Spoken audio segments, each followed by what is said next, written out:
email. You got the recording going, correct, Melanie? Yes, so this meeting is now being recorded. Okay, well, thank you very much. It was hard to start off. So again, thank you all for participating this evening, seeing everything up and going. As you all know, and as the county managers discussed, our numbers on COVID are continue going the wrong way. So consequently, we're having no live meetings and we're doing these Zoom meetings. And I realize it's awkward for some of us, so we'll do the best we can. Shelley just touched on one of the key points, which I wanted to get into this evening, is there's a point where a draft report will have to be started. And I've had various notes along the way, which I am keeping, which will feed into that draft report, which will eventually be, I will be presenting to the county legislature. If anyone has draft notes or thoughts that they'd like to, make sure it gets into this, I'd very much appreciate it. If you have not verbally told me that, which some of you have, give me a call, text me, email me, anything you want to do, and send over your notes, because I really want to make the report meaningful and accurate. We need as many people as possible thoughts included. And what I hear may not always, be the same as what you hear, what you think, etc. So I really want to encourage everybody to think about that over the next couple of weeks if you get a few moments. And then right after the first of the year, really, I want to start to work on the draft and get going on that. So that is really the key next step in the process as we finish up these presentations. So in order to make our March 31st, well, actually, we have to get to the legislature by March 1st, right, Matt? Our draft report to the legislature? Yep. So we got 2 months left to get that done.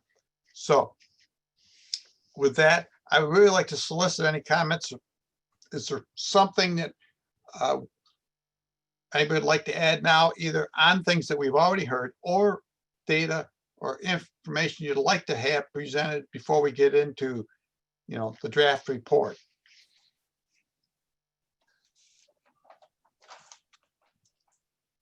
So please just speak up. I realize it's awkward because when it gets on.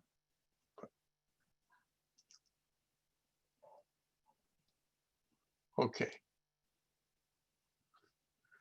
All right. One of the things, I believe the sheriff is still on. Yeah, I had his video earlier, but I don't see his video right now. You're there, right, Bill? Bill? I'm here. Oh, okay. I'm up in the right-hand corner, What? right next to Matt. Now, I got the agenda on my screen. That's all I've got, a couple. Okay. So anyways, did you want to talk, earlier today, the sheriff and I talked about some statistical reports and his thoughts on that. Why don't you start on that for a moment? Sure. In years past, it's been probably 5 or 6 years, we always put out an annual report, and we've kind of gotten away from that. But I think it's very important, and we're going to try to resurrect that this year for 2020. And what it does is it gives us the crime statistics from throughout the county. We break them down by town, by level of crime and so forth, along with traffic tickets and so forth. So I'm hoping to put that back together for this. It'll actually come out in probably the first quarter of 2021 and reflect the happenings for 2020. I think it's very important to, that we get that out there so the citizens have a clear understanding of what the community is like, what kind of crimes that we are investigating and are taking place in our county. So again, it's transparency, and I hope to resurrect that, like I said, in the first quarter of next year for 2020. I was talking with the sheriff about it earlier today, because when I was on the legislature, we got that report. I always found it interesting for somebody who's never been involved directly in law enforcement of what exactly is happening in the county and what, how much of it, so on and so forth. So it was a very, interesting document and very informative for somebody who's, not day-to-day involved. Okay, with that, understand the undersheriff is on vacation today. Is that correct? Yes, he is. Well deserved. Yes. So with that, Hotspots, sure. Oh, there's everybody. Okay, hotspot policing. That's identified as problem-oriented policing, and hotspot policing are similar concepts involving identifying and analyzing specific crime problems and locations and targeting resources towards solving those problems. We're a little bit different we cover mostly a rural area opposed to an urban area. So our hotspot policing usually gets developed from citizen complaints, many to do with drug activity, a lot of vehicle and traffic complaints, or areas that we may be seeing an increase of burglaries or so forth. So one of the things, and I know you've heard this before in other programs that we put on, but one of the things we use is the Genesee County Drug Task Force, which is it's comprised of officers, from the city of Batavia, the village of Leroy, the Genesee County Sheriff's Office, and we also work with the state police, their CNET unit in surrounding counties and PDs in Western New York. And that's in response typically to complaints of citizens about drug activity throughout the county and in the city of Batavia. That's been in existence for since 1989. In order to address those problems, as we got on here, we use not only citizen tips, but we use confidential informants and interested parties that may want to just supply information. We also have available a confidential tip line. You see the phone number there, 343-3020.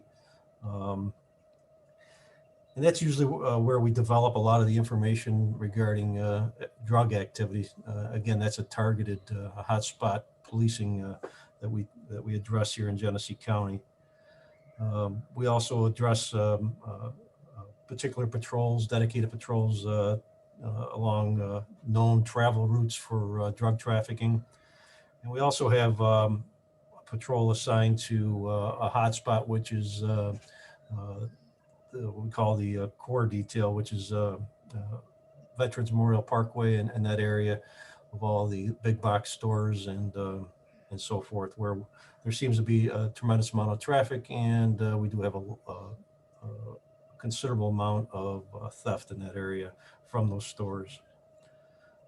Another hotspot is we assist hotspot policing is we assist the city of Batavia with their NET program, which is the neighborhood enforcement team, and we also utilize the police traffic safety grants for concerns. The NET detail, again, a lot of that is comes to be by citizen complaints in particular neighborhoods where there's drug trafficking or violence or disorderly conduct of source. Basically, it's a police presence, and we work with the city of Batavia. Sometimes we do a traffic stops within that area and try to rid that area of individuals that have the tendency to commit crime. Again, it's areas of known drug and criminal activity and areas of increased accidents as far as V&T goes. We will put particular patrols out under the grant to target areas of known accident locations or aggressive driving areas or school zones. We also participate in a school program with the buses where we'll actually follow them and discourage passing of the school buses.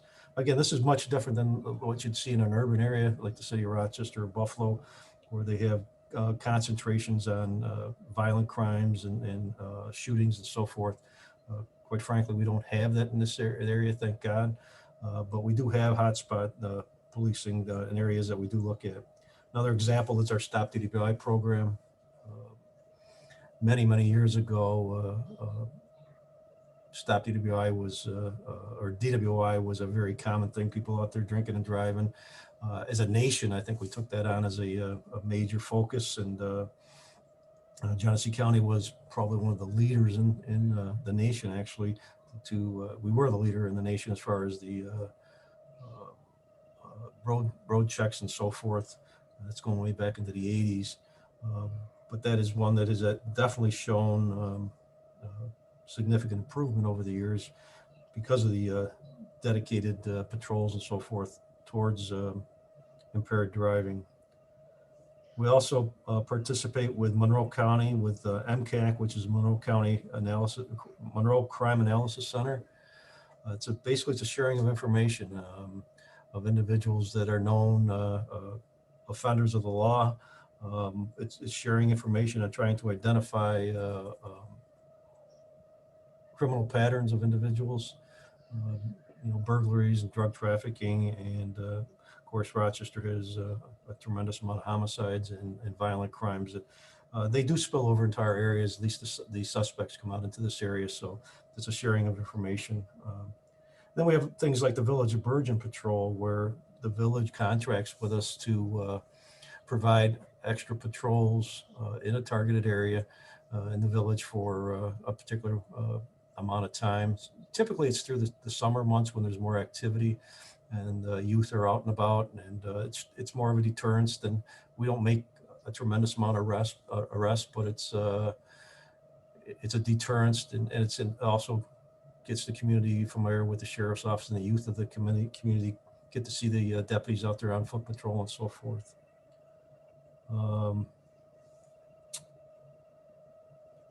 We also we like to meet with community leaders and citizens on crime prevention methods and so forth. And again, those are where we typically get a lot of feedback on what areas the community would like to see us focus on, and then we try to address those needs. That's all I've got on hotspot policing. Any questions, concerns, comments? Like was said earlier, I'm looking for a lot of feedback or feedback to, I think that's the whole purpose of this, is to identify areas where we can improve and address the concerns of the public in a better fashion. Couple of questions, Sheriff. The first one, when you publicize a phone number like that, do you get much of a response on that line? That 343-3020? We do. I wouldn't say it's a tremendous amount, but it's a regular amount. I think we could probably do a better job in getting that out there. And it's not only for drug activity, but it's for any tips regarding any criminal activity within our communities.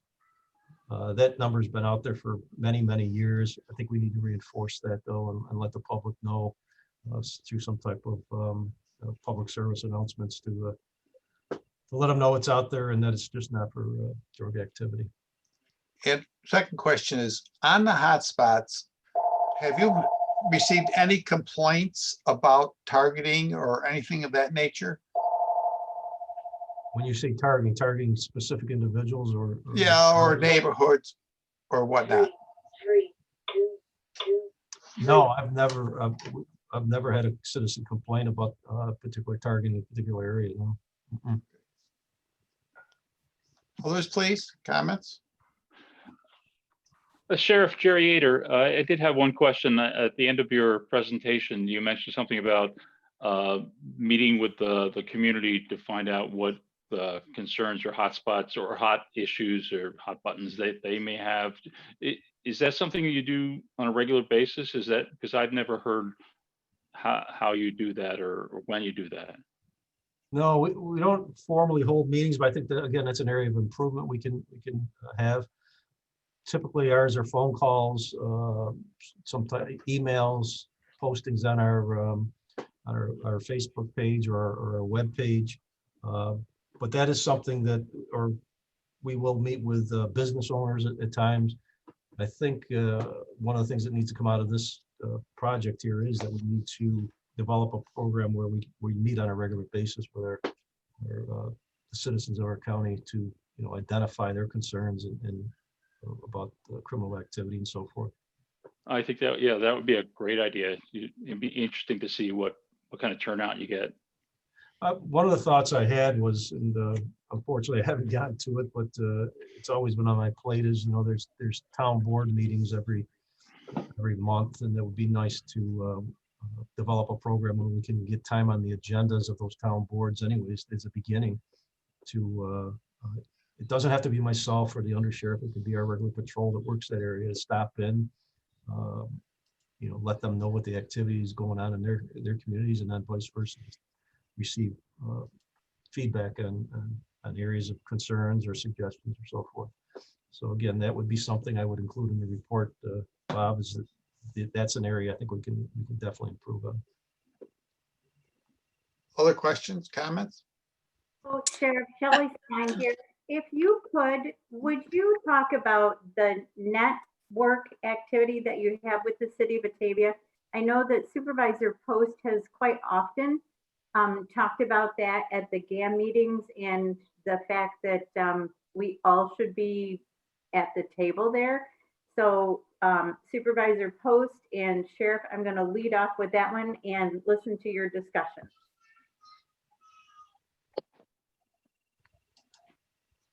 I'm not quite certain what you're asking, Shelley. You're talking about the net detail or the cooperation between the city and the sheriff's office? I kind of think both, right? So again, Greg Post, if you could pipe in here, I'd really appreciate it, because I think it's really more your conversation to help educate the rest of us.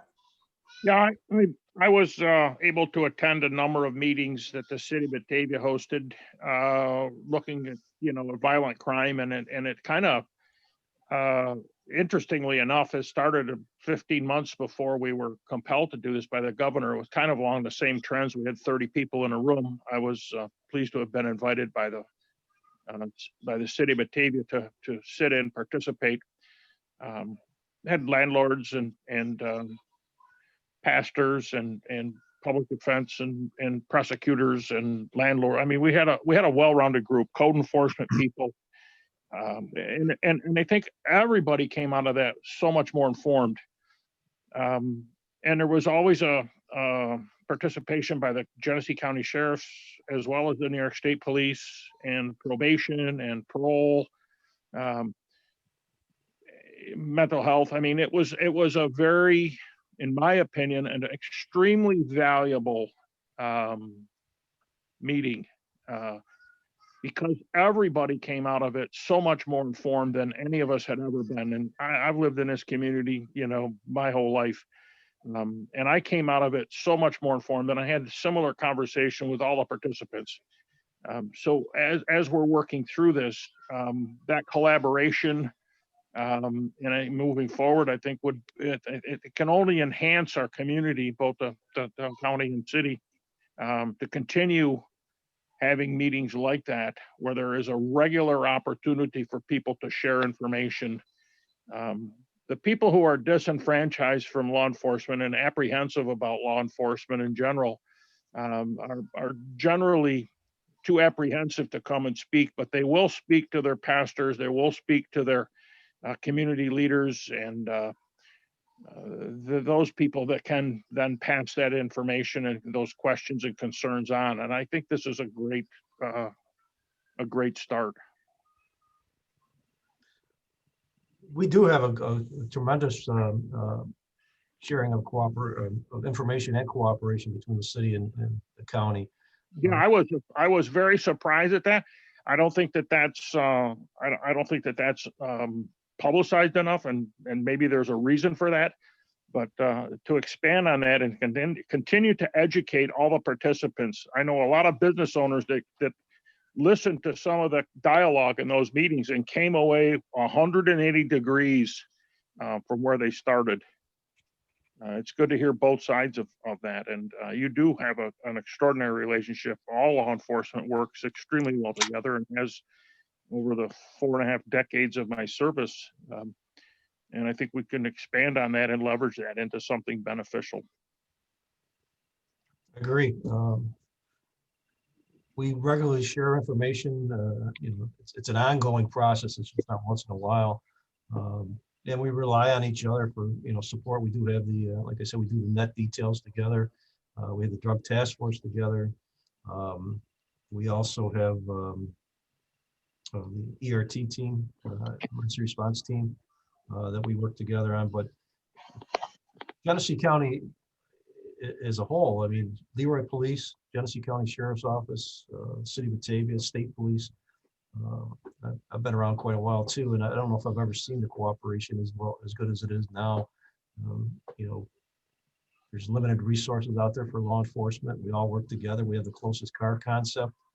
We're constantly lending assistance to each other and sharing information. So, yeah, I think you're exactly right, Greg, in that we need to continue to do that and improve on it where we can. Thank you. I'm sorry, I saw somebody else getting ready to ask a question earlier. Oh. Anyway, did somebody else have a question or comment they'd like to make? Well, I'll ask another question then. This is Shelley again. So each organization that we collaborate with has their own general orders. So how do we mesh those together when we use the closest car to the call, or how do we, you know, like mash up when we get to a situation that requires the coordination and the participation of at least one other organization? How do you determine, you know, who takes control, whose orders rule the situation? How does that work, Bill? Because it's interesting that there are, you know, so in my world out here, there's two different groups, the Village of Leroy and the sheriffs, right? True, and the state police. Right. So help me understand how that coordination all works together. Well, typically, if it's in the jurisdiction where there's a local police department like Leroy or the City of Batavia, and we're called into a system, you know, they take the lead, they call the shots, and we're there to assist. When it's out in the county and it's our call that we're handling, again, we abide by our rules and regulations. And I'm not saying when we're in the city or Leroy, we don't abide by rules and regulations, but the investigation portion and the scene itself, we are there to assist. So as long as we're not violating any of our rules or regulations or procedures, you know, they call the shots. That's a very simple answer. I don't know if that answers it for you.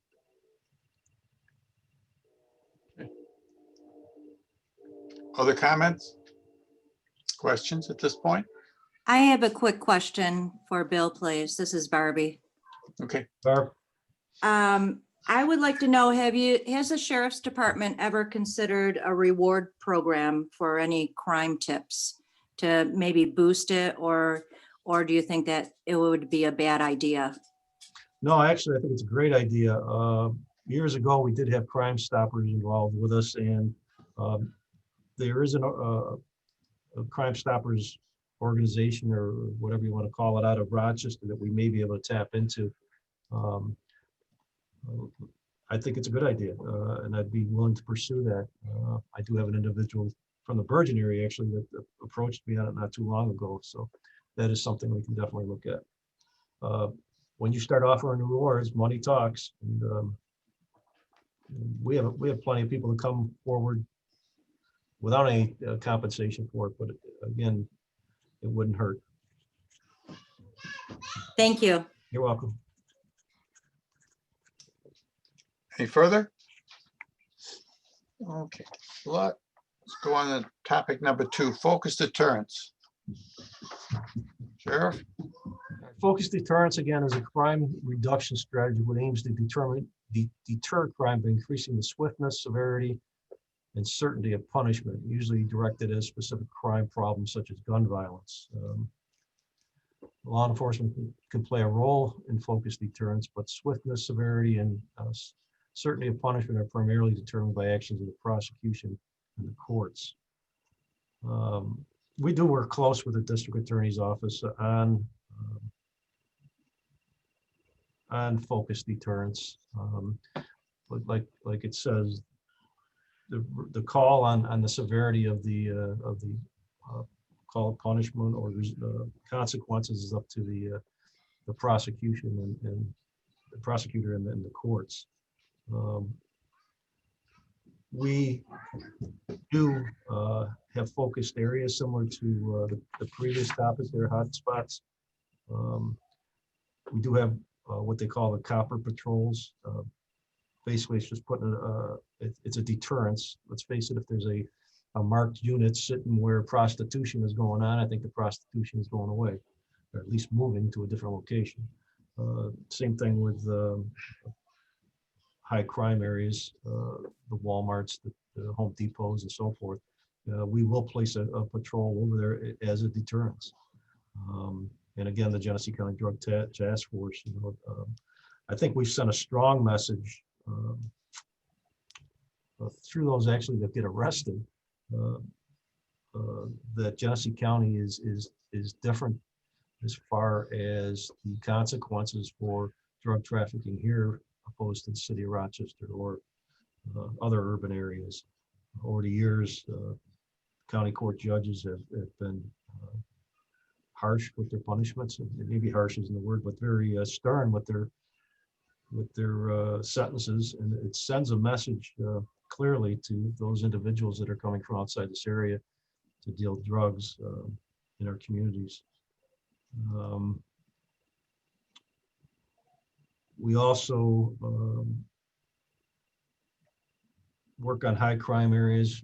One that comes to mind is we typically get, if we get one burglary, we typically get a rash of burglaries. We will put special patrols out in those areas, not only to gather information, but to deter the continuation of the burglaries.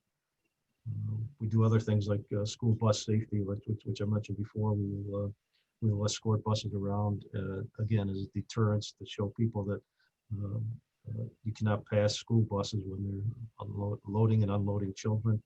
And if they were, there'll be consequences for it.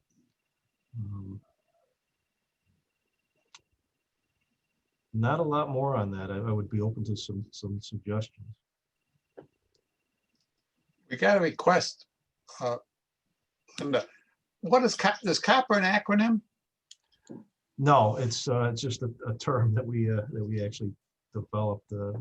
Copper, a cop sitting somewhere and providing a presence to deter criminal activity. Okay. Questions? Comments from? And if I could, that is another one that we work hand in hand with the city of Batavia. Okay. Any comments or questions on this issue? Okay, thank you. Crime prevention. Crime prevention through environmental design. I'll just read this. Again, the attention to environmental design can help to increase the probability that an offender will be caught. Studies show that increased probability of capture tends to deter the commission of a crime. Examples of crime prevention through environmental design would be better lighting in crime-prone areas, conspicuous placement of security cameras with attendant conspicuous signage, elimination of shrubbery where it could serve as a hiding place for the attacker. Environmental design is not usually a function of law enforcement, but law enforcement can play a role by identifying possible improvements in the built environment, which could deter criminal activity. Where we get involved with this is it's really on a daily basis when we're out there handling criminal complaints. Again, going back to your burglaries, we always offer suggestions on preventative measures that homeowners or businesses can take in order to prevent crime. As far as keeping areas well lit. Building entrances should be bright at all times and provide a clear line of sight. We work with, we don't have so much right now, but again, it's one of those things we like to resurrect as our neighborhood watch. We do get calls for neighborhood watch programs, which is just what it says. It's neighbors getting together in a particular area and meeting with us to discuss concerns that they may have, suggestions that they may have, criminal activity in the area, and we work together to formulate a plan to address those concerns. We also offer, and I know you've heard this before, the CRAZE, the Civilian Response to Active Shooter Program, and helping individuals or teaching them the best ways to handle an active shooter situation. A lot of churches we have done in the past, schools. We also have a general order that spells out, the obligations of all of our officers to take part in crime prevention by, again, offering not only to investigate the crimes, but also offering to suggestions on ways that the citizens or the business owners can improve their surroundings to prevent crime.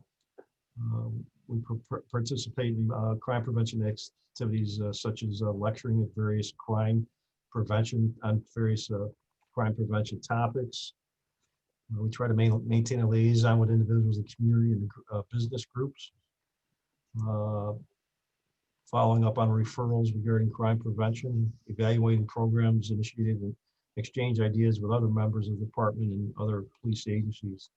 There's no sense of reinventing the wheel when there's other programs out there that we can offer. We are more than happy to do so. We work with we try to get information out there to the public on scams. Some of those are yearly, such as your driveway pavers or roof repair people that come in from out of state, only to rip off typically the elderly.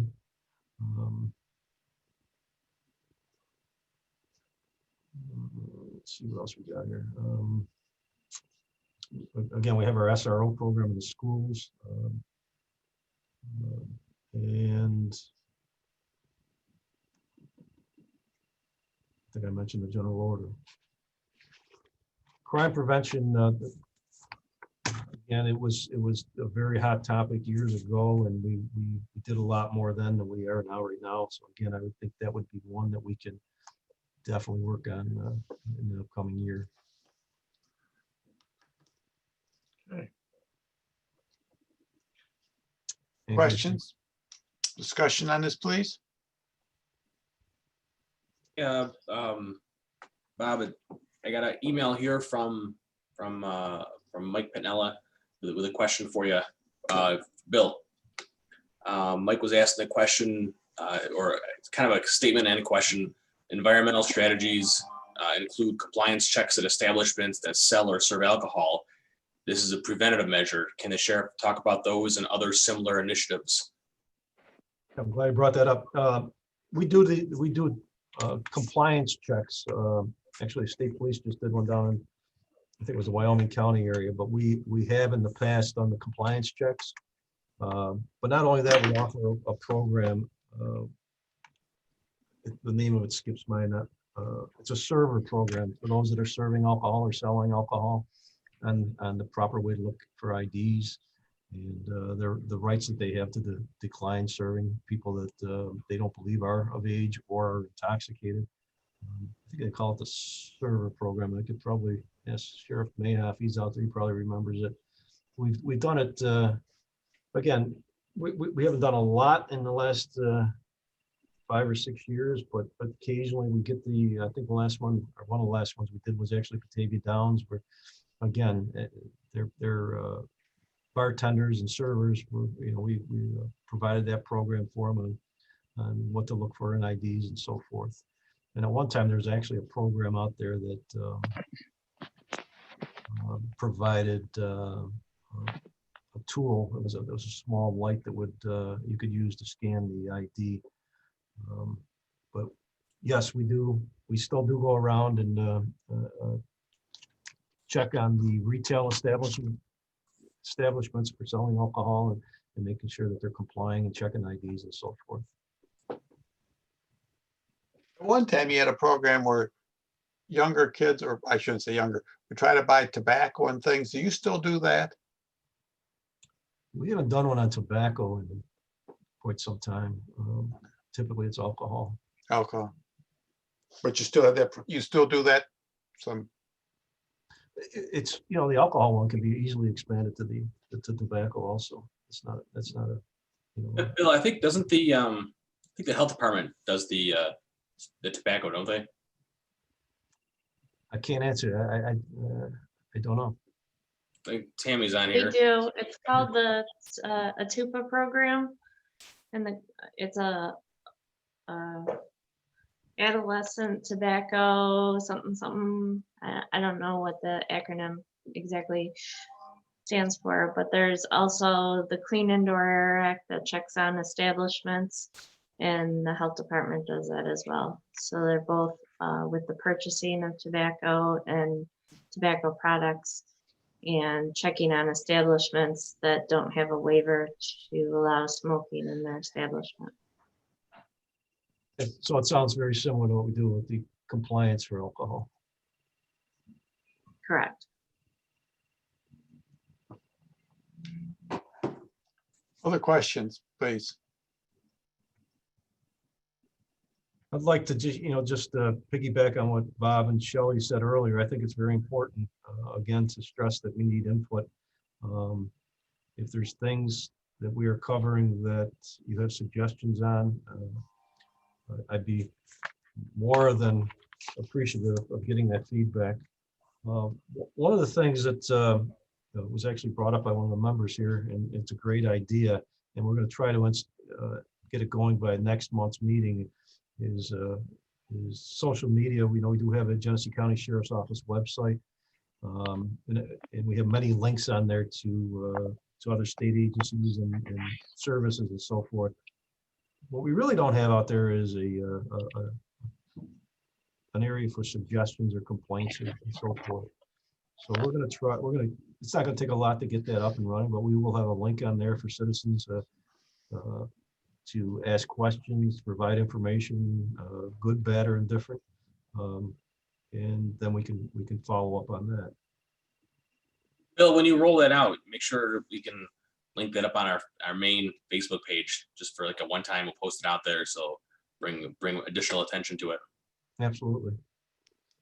But I think it's, that's, to me, is very, very important that we get citizen input, and we're here to serve the citizens, and if we're doing a good job, that's great, which I think we are, but areas of improvement, we're always willing to listen and see what we can do.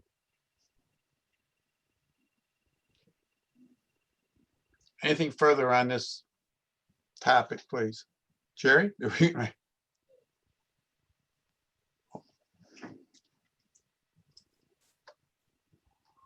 Anyone else? Okay. With that, that is the completion of the presentations today. We talked about, if there's, oh, okay, Sheriff's Office website, transparency, et cetera, and so forth. So please follow up, is on the screen.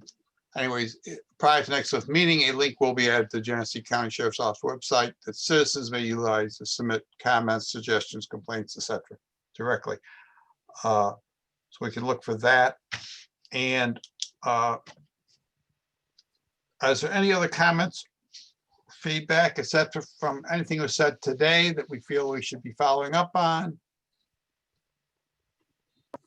Will there be a press release? This is Julie. Will there be a press release on the addition to the website about the transparency, comments, concerns, or anything like that, that will go out so that people know that that's being added?